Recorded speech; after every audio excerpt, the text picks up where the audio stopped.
Brian. Hi, I'm Brian. I'm 38 years old, and this is my story. It's a story about a fence, a new beginning, and a neighbor who decided to smash it all to pieces, and then flat out denied everything. It's been a wild ride, and honestly, it's still kind of surreal when I think about it. But I wanted to share it because maybe, just maybe, someone out there can learn from my nightmare. Brian. 4 years, the old fence dividing my property from Gary's. That's my neighbor. Gary was an eyesore. It wasn't just old. It was ancient, practically a relic from when the houses were built in the 70s. Weather-beaten, leaning precariously, posts rotting at the base, bits of wire mesh poking through where panels had given up the ghost entirely. It was less a fence and more a suggestion of a boundary. You know the type.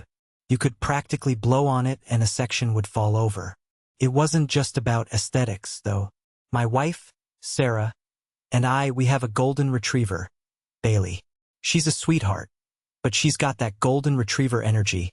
And an old, crumbling fence isn't exactly a secure perimeter for a dog that likes to explore. We also wanted a bit more privacy. Our backyard is our sanctuary, a place where we grill out, where Sarah tends her garden, where I try to relax after a long week.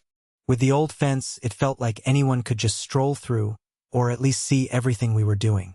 Gary, to his credit, mostly kept to himself, but his kids, when they were younger, would often kick their soccer balls into our yard, and sometimes they'd just wander over to retrieve them without so much as a knock. It was minor stuff, but it added up. So, last year, after talking it over for what felt like an eternity, we finally decided to pull the trigger. A new fence. Not just any fence, but a proper, sturdy, 6-foot-tall privacy fence made of good, solid cedar. We spent months researching, looked at vinyl, composite, even chain link for a minute before settling on cedar. It smells great, looks beautiful, and with proper treatment, it lasts a long time. We got quotes from 3 different contractors. Went back and forth on styles. Dog-eared, straight top, board on board. It sounds trivial, I know, but when you're shelling out several $1,000s, you want to get it right. This wasn't just a repair. It was an investment. An investment in our home, in our privacy, in Bailey's safety, and in our peace of mind. We finally settled on a local company, family-owned, with great reviews. They weren't the cheapest, but their work spoke for itself. We signed the contract, paid the deposit, and then began the waiting game. It felt like Christmas morning when they finally called to say they could start the following Monday. I even took an extra day off work to be there, just to supervise, make sure everything was going according to plan. Brian. That Monday, watching them take down that decrepit old fence and seeing the first of those fresh, sturdy cedar posts go into the ground, it was exhilarating. The smell of fresh-cut cedar filled the air. By the end of the day, half the fence was up, looking absolutely magnificent. Felt solid, secure, like our little piece of the world was finally properly delineated. By Wednesday afternoon, the entire length of the fence bordering Gary's property was complete. It was a beautiful thing, a perfect, straight line of warm, reddish-brown cedar, standing tall and proud. It transformed the backyard. Suddenly, our grass looked greener. Sarah's roses seemed to bloom brighter, and Bailey, she looked like she could run wild without us worrying about her taking off after a squirrel into Gary's yard. I remember standing there with Sarah that evening, cold drinks in hand, just admiring it, the shadows lengthening across the fresh wood. We talked about planting some climbing roses against it, maybe stringing some fairy lights. It felt like we'd finally put a cap on a long-standing to-do list item and done it well. We were proud. We were happy. We were finally secure. Gary actually came out that evening. He walked up to the new fence, looked it over. I braced myself, wondering if he'd complain about the height or something, but he just nodded. "Looks good, Brian," he said, his voice a little gruff, but not unfriendly. Definitely an improvement over the old one. I thanked him, and that was that. A normal, neighborly interaction. I thought, okay, good. No issues here. Brian. The next day was a Thursday. Perfectly normal Thursday. I woke up, had my coffee, let Bailey out, exchanged a few words with Sarah about her day, and then headed off to work. It was a long day at the office, lots of meetings, deadlines looming. I didn't think about the fence once. Why would I? It was done. It was perfect. I got home a little after 6 p.m. The sun was starting to dip, casting a golden light over everything. I pulled into the driveway, killed the engine, and then I saw it. Or rather, I didn't see it. My stomach dropped. From the front, our new fence looked pristine. But as I walked around the side of the house, towards the backyard gate, my eyes snagged on something wrong. Terribly wrong. Where there had been a solid, uniform line of cedar, there was now a gaping, splintered maw. 3 full panels, maybe 8 to 10 feet of brand new, expensive, beautiful fence were utterly destroyed. Not just leaning, not just loose. Smashed.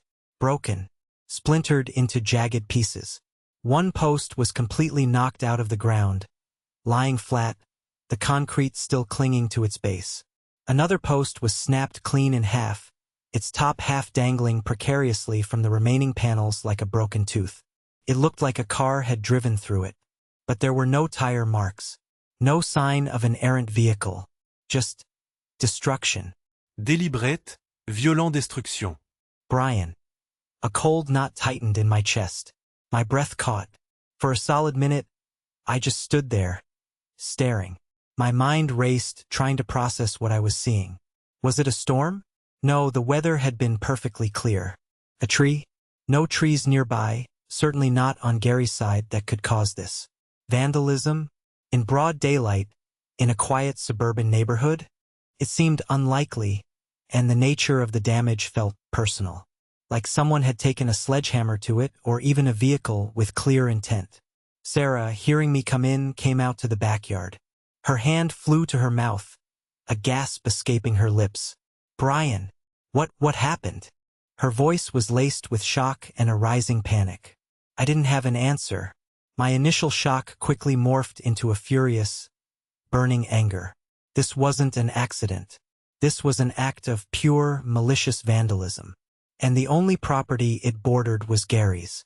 I grabbed my phone, my hands shaking slightly, and started taking pictures. Dozens of them. Close-ups of the splinters, wide shots of the entire damaged section. Shots showing the clean, undamaged parts of the fence leading up to the devastation. Every angle. My mind was already going into evidence collection mode, even though I didn't yet know what kind of battle I was about to fight. As I was documenting the damage, I noticed something else. Drag marks.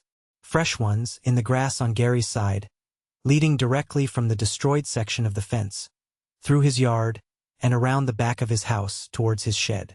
They weren't deep, just enough to suggest something heavy had been dragged. And there were little bits of cedar sawdust, tiny splinters, leading the same path. It wasn't conclusive, but it certainly raised a huge red flag. Then I remembered. The security camera. I have a Ring camera mounted on the corner of my house, overlooking part of the side yard and our shared fence line. Captures motion. I hadn't even thought about it until that moment. My mind too consumed with the immediate visceral shock of the damage. Sarah, I said, my voice tight with controlled fury. The camera. I need to check the camera. I practically ran inside, my heart pounding. While Sarah surveyed the damage again, talking quietly to Bailey as if comforting herself, I pulled up the Ring app on my phone. My fingers fumbled slightly as I scrolled through the day's events. There were a few notifications, the mailman, a delivery truck. But then, there it was, a big block of activity, right in the middle of the afternoon. I clicked play. Appears from his side. The quality might be a little grainy, but identifiable. The figure is seen actively striking / pushing / pulling at the fence, or using some tool, causing significant damage. The camera might capture a few direct hits, or the fence buckling and breaking under force. The video should clearly show intent and Gary's presence. It concludes with Gary walking away from the broken fence towards his backyard, possibly dragging something. Brian. And there it was, clear as day. Not a car. Not a storm. Not kids. It was Gary. He was in his backyard. He had some kind of, I don't know, a small tractor or a ride-on mower, something like that he was trying to get started. It looked like he was having trouble. Then, I saw him get off it, walk over to the fence, and just lean against it, hard, almost like he was trying to leverage himself. But then he started pushing, not gently, with force. And then he used a crowbar. A goddamn crowbar. He was leveraging it against one of the new posts, trying to yank it out of the ground. My blood ran cold. He wasn't just leaning, he was actively, deliberately, destroying it. I watched in horrified disbelief as the first panel splintered. He didn't stop. He kept at it, grunting, straining. He broke another post, then another section of fence. He was furious, not at the fence, but at something else, maybe his broken machinery, and he was taking it out on my property. The damage I saw outside? He'd done it with his bare hands and a single tool, fueled by what looked like pure, unadulterated rage. The footage showed him breaking 3 full panels and compromising 2 posts, one snapped, one completely dislodged. And then, he dragged the broken parts of the panels, the post away from the scene, into his backyard, and around the side of his house towards his shed. It explained the drag marks, the sawdust. He wasn't just destroying it. He was trying to clean up his mess, trying to hide the evidence. I watched it twice, then 3 times. Each time, the anger bubbled hotter, more intensely. My neighbor, the man who had lived next to me for 15 years. The man who had nodded and said, "Looks good, Brian," just last night. He had waited until I was at work, come into his yard, and systematically torn down my brand new fence. "Brian." Sarah came in, saw the look on my face. "What is it?" she asked, her voice hushed. I didn't say a word. I just turned the phone to her, pressed play, and let her watch. Her face went from curiosity, to confusion, to utter shock, then to a silent, seething anger that mirrored my own. He did that?" she whispered, her voice barely audible. "Our new fence? He just destroyed it." "Yes," I bit out, the single word dripping with fury. "He did, and he tried to hide the evidence." The feeling was beyond anger. It was a profound sense of betrayal. This wasn't some random kid. This was Gary, my neighbor, someone I'd waved to every morning, someone I'd exchanged pleasantries with. And he had, in cold blood, attacked my property, my home, the place where my family lived. My first instinct was to storm over there, camera in hand, and demand an explanation. Demand that he fix it. Demand he pay for it. Demand he look me in the eye and tell me why. But a cooler head prevailed. Or at least Sarah's did. "Brian, wait," she said, putting a hand on my arm. "Don't go over there hot. You have the evidence. This isn't just about the fence anymore. This is about his character. And if he's willing to do this, who knows what he's capable of when he's confronted." She was right. I needed to approach this methodically, even though every fiber of my being screamed for immediate confrontation. "Brian." I spent the next hour documenting everything further. I took screenshots of the video footage, timestamped them. I took more pictures of the damage. I even went over to the property line again and carefully traced the drag marks in Gary's lawn, taking photos of them and the stray cedar splinters. I wanted an airtight case, because I knew, deep down, he wasn't going to just admit it. People who commit acts like this, then try to hide the evidence, they aren't usually the type to confess easily. By the time I felt I had enough evidence, it was getting dark.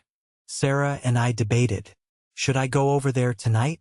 Or wait until morning? We decided to wait. Let the initial surge of fury subside. Let me compose myself. I didn't want to say anything I'd regret, or give him an excuse to claim I was aggressive. The night was restless. Every creak, every distant sound, made me tense. Knowing that the man who had done this was just a few feet away, in his own house, probably sleeping soundly, while my brand new fence stood ruined, it was infuriating. I kept replaying the footage in my head, trying to find a reason, an explanation. Was it a mistake? An accident? The video clearly showed otherwise. It was calculated. It was deliberate. The next morning, I woke up feeling exhausted, but with a grim determination. I skipped work. This was more important. This was my home, my boundary, my peace of mind. I walked over to Gary's front door, the phone with the video evidence clutched in my hand, photos on it as well. Sarah was watching from our front window, ready to call if things went south. I took a deep breath and knocked. "Brian?" Gary opened the door. He was in a t-shirt, looked like he'd just woken up. He squinted at me in the morning light. "Brian? Everything all right?" he asked, his voice laced with feigned concern. That question, after what I'd seen, felt like a punch to the gut. "No, Gary, everything is not all right," I said, trying to keep my voice even, despite the tremor of anger beneath it. "My brand new fence was destroyed yesterday. Do you know anything about it?" He blinked, a look of mild surprise on his face. "Your fence? Destroyed? No kidding? Wow, that's terrible. No, Brian, I haven't seen anything. I was actually out most of the day." He lied, right to my face. My blood ran hot, but I held it in. I reminded myself of Sarah's advice. Stay calm. Present the evidence. "Really, Gary?" I asked, my voice now dropping a notch, becoming harder. "Because I have security camera footage that says otherwise." His eyes widened just for a split second. A flicker of something, surprise, fear, recognition, crossed his face before he quickly masked it. "Security camera footage? What are you talking about? Brian, are you accusing me of something?" His tone was shifting, becoming defensive, almost aggressive. "I'm not accusing, Gary. I'm telling you what I saw on my camera," I stated, pulling up the video on my phone. "Yesterday, around 2:30 p.m. This is you." I held the phone out, turning it so he could clearly see the screen. I pressed play. Gary's face, as he watched himself on the screen, went through a series of rapid changes. First, a flash of disbelief, then a sudden, profound anger. His jaw clenched, his eyes narrowed. He watched himself pushing, prying, breaking the fence. He saw himself dragging the pieces away. When the short clip finished, he didn't say anything for a moment, just stared at the phone. Then, slowly, he looked up at me, his face contorted into an ugly scowl. That's not me," he stammered, his voice suddenly hoarse. "That's a bad angle.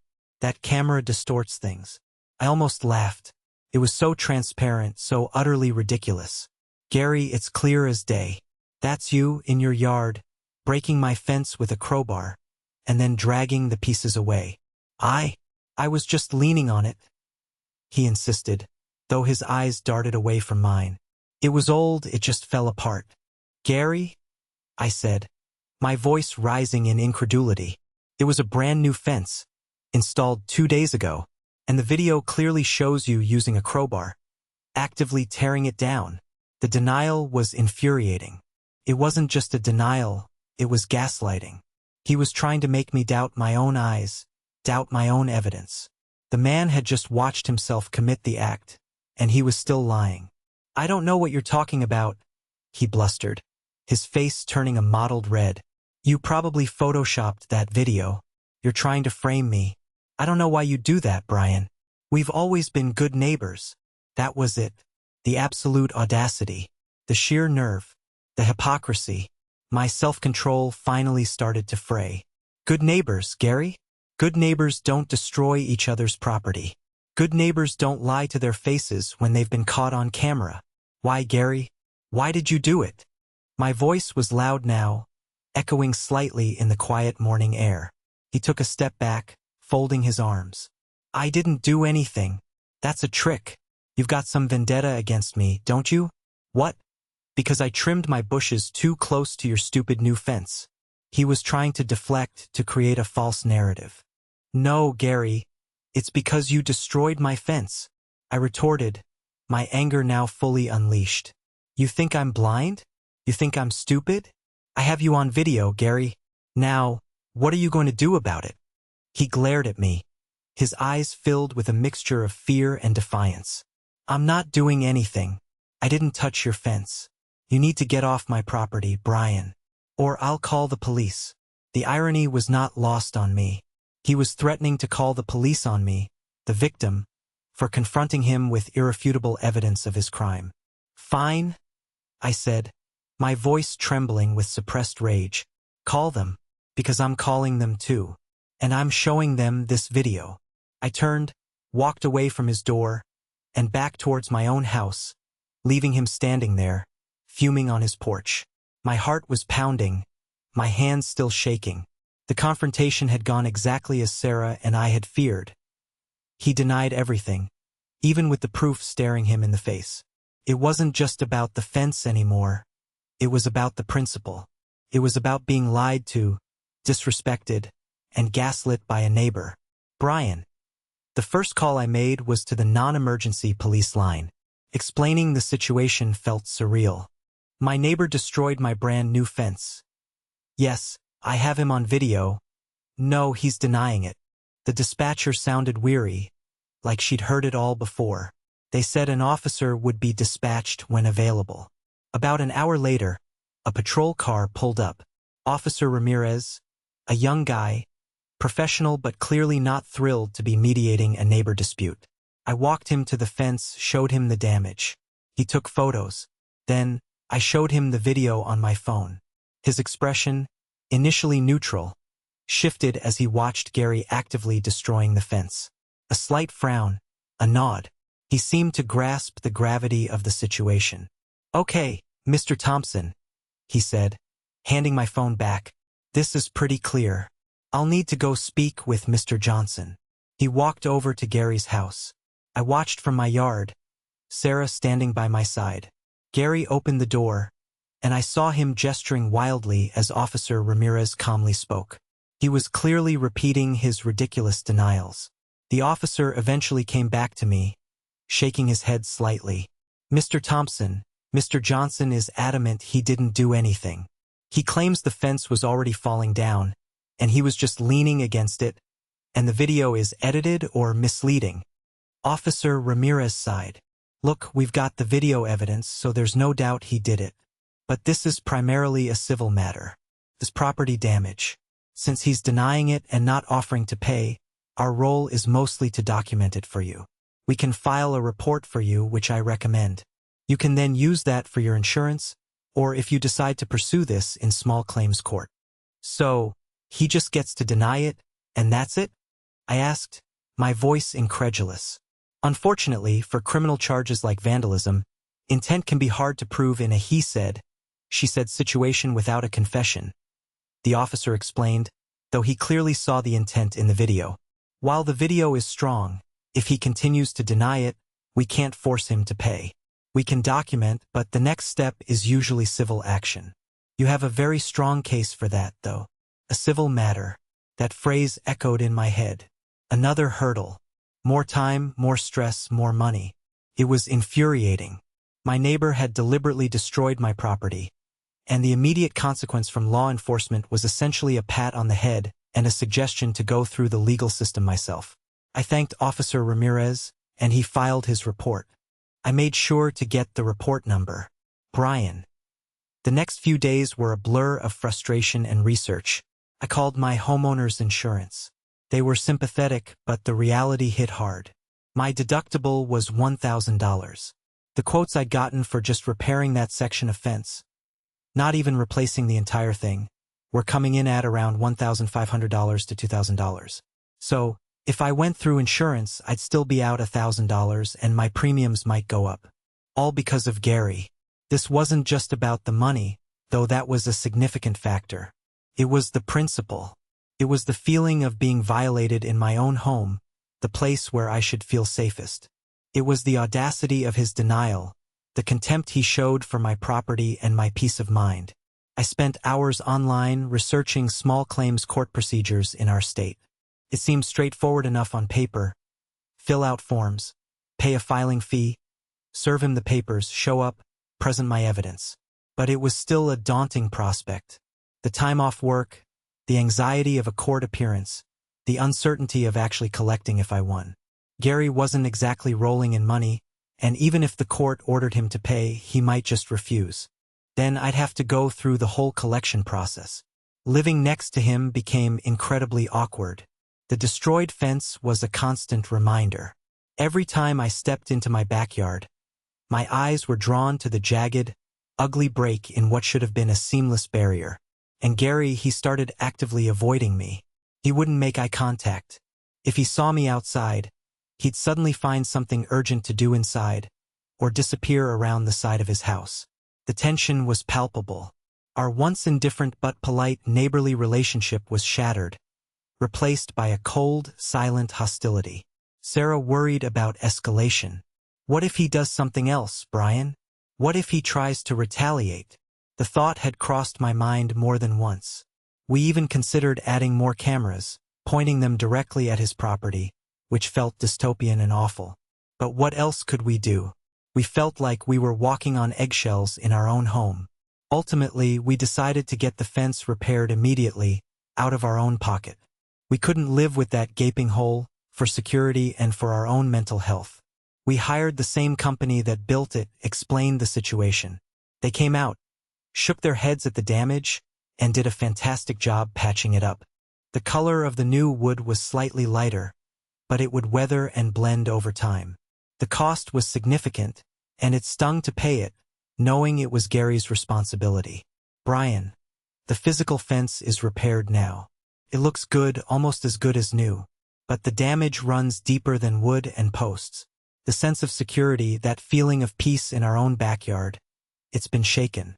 Every now and then, I still catch myself glancing at Gary's house, wondering what's going on over there, if he's out, if he's looking. The trust is gone. It's irrevocably broken. We haven't pursued small claims court yet. Part of me still wants to, just for the justice of it, to make him accountable. But the energy and emotional toll of dealing with a protracted legal battle, especially for an amount that's covered by our emergency savings, just feels exhausting. Sometimes you have to weigh the cost of being right against the cost of your own mental peace. For now, we've decided to prioritize our peace of mind, but we're keeping all our options open. All the evidence, the police report, the video, it's all meticulously filed away, just in case. This whole experience has been a stark lesson. It's taught me the importance of security cameras, the absolute necessity of documenting everything, and how quickly a seemingly normal neighborly relationship can turn hostile. It's not just about property lines, it's about respect, honesty, and what happens when those things completely disappear. So that's my story, folks. It's been a tough ride, one filled with disbelief, anger, and a profound sense of frustration. But I hope sharing it helps someone out there. Maybe it encourages you to install those cameras you've been putting off, or to document every interaction with a difficult neighbor. Or maybe it just helps you feel a little less alone if you've been through something similar. If you have, I'd genuinely love to hear your experiences and how you handled them in the comments below. And if you found this story compelling, or just want to support this channel and hear more real-life narratives like mine, please go ahead and hit that like button, subscribe for more stories, and share this video with anyone who needs to hear it. Thanks for listening.